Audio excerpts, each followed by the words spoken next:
décembre 2023, le Conseil fédéral du Parti congolais du travail, de la Nicolas, tenait sa première session extraordinaire. Au cours de cette session, les organes de direction, le secrétariat et la commission fédérale de contrôle et d'évaluation ont tenu un comportement respectivement au poste de président par le camarade membre du comité central Jean Postin et du secrétariat à l'environnement par le camarade Honoré Mabé,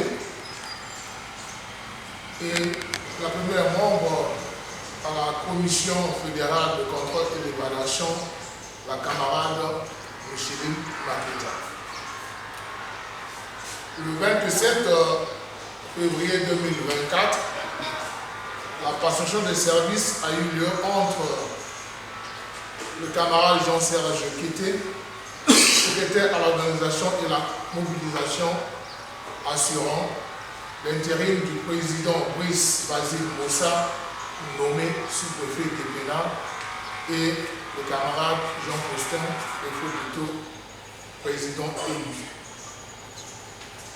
Aujourd'hui, 5 mois après le complètement des organes de direction, le secrétariat du Conseil fédéral se fait le devoir de vous présenter les activités menées et en projeter celles de l'année en cours. Voilà pourquoi le présent point de presse se tient pour édifier l'opinion départementale sur la vie du Parti congolais du travail dans la Nicolas. En 5 mois, le secrétariat du Conseil fédéral a axé son action sur 1. Le suivi des activités des élus. 2. La restitution des conclusions de la 5e session ordinaire du comité central. 3. L'organisation des réunions des organes du parti. 4. La commémoration des journées du 8 mars et du 18 mars. 5.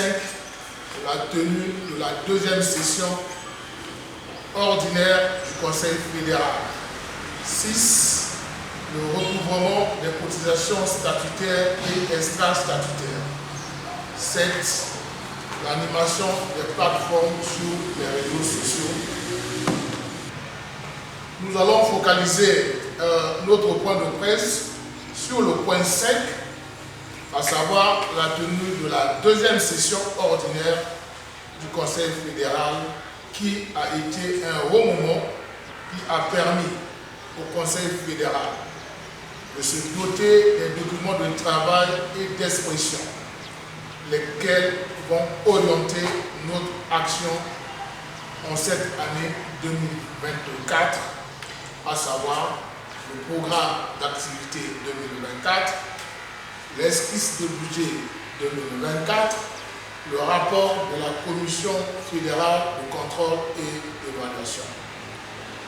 Cette session, donc la 2e session ordinaire du Conseil, a permis aux 78 conseillers fédéraux venus des 7 districts du département de la Nicolas et de la commune du Fondo, sur les 141 attendus, d'adopter un programme d'activité qui se résume en 4 objectifs généraux qui sont 1. Conserver le pouvoir. 2. Dynamiser le parti. 3. Renforcer les relations avec les partis amis nationaux et le mouvement associatif. 4. Suivre l'action publique. Ce programme d'activité a également 8 objectifs spécifiques, à savoir 1. Participer à la gestion du pouvoir et assurer le suivi de la mise en œuvre du projet de société de son Excellence Denis Sassou Nguesso. J'ai cité ensemble, poursuivons la marche. 2. Renforcer l'autorité du parti. 3. améliorer le fonctionnement du parti. 4. Renforcer la visibilité du parti. 5. Promouvoir la solidarité au sein du parti. 6. Autonomiser les finances du parti. 7.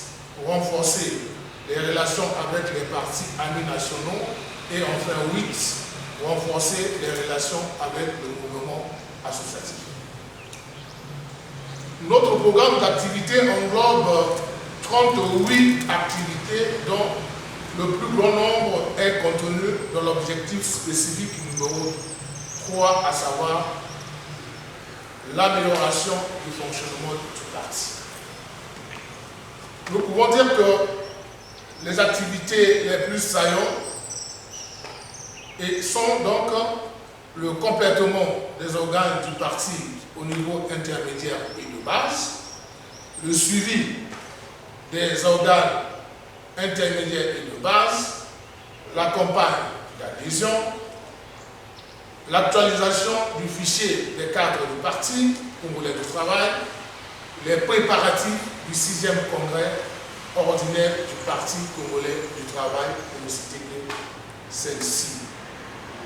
Toutefois, le plan statistique, le Conseil fédéral du Parti congolais du travail de la Nicolas compte 65 827 membres, dont 31 537 femmes et 37 290 hommes repartis dans 8 conseils de comité, 8 secrétariats des conseils de comité, 8 commissions locales de contrôle et d'évaluation, 253 sections de quartier et de village, 2374 cellules de quartier et de village, dirigées par un conseil fédéral de 141 membres, duquel sont issus un secrétariat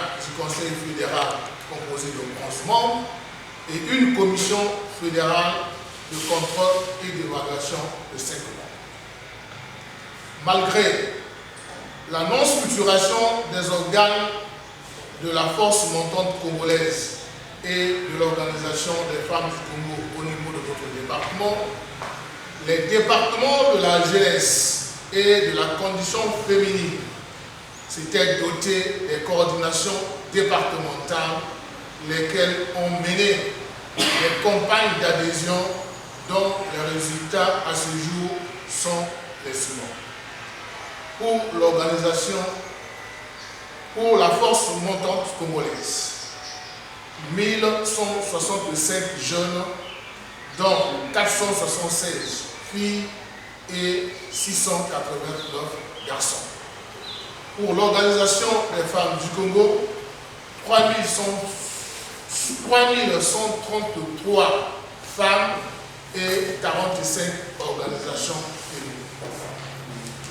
Pour mener ces activités, le secrétariat du Conseil fédéral s'est heurté à quelques difficultés dont les plus récurrentes sont l'insuffisance des moyens financiers, le démembrement des organes au niveau intermédiaire et de base, le manque de personnel permanent, le faible taux du paiement des cotisations statutaires et escales statutaires, la sous-animation et la sous-administration des organes intermédiaires et de base, la non-maîtrise des statistiques par les organes intermédiaires et de base, la non-structuration de l'organisation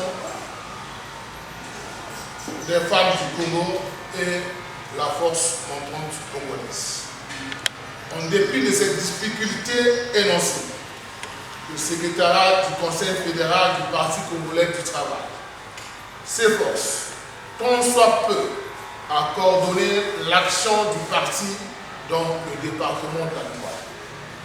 Pour ce faire, j'invite chaque animateur, à quelque niveau qu'il soit, à prendre conscience dans l'animation du parti dans l'unité, la cohésion et ne laisser personne au bord de la route, car le Parti congolais du travail n'est pas un bien individuel, plutôt notre instrument de combat pour des victoires plus grandes, pour le bien-être du peuple congolais en général et des populations de la Nicolas en particulier. Je vous remercie.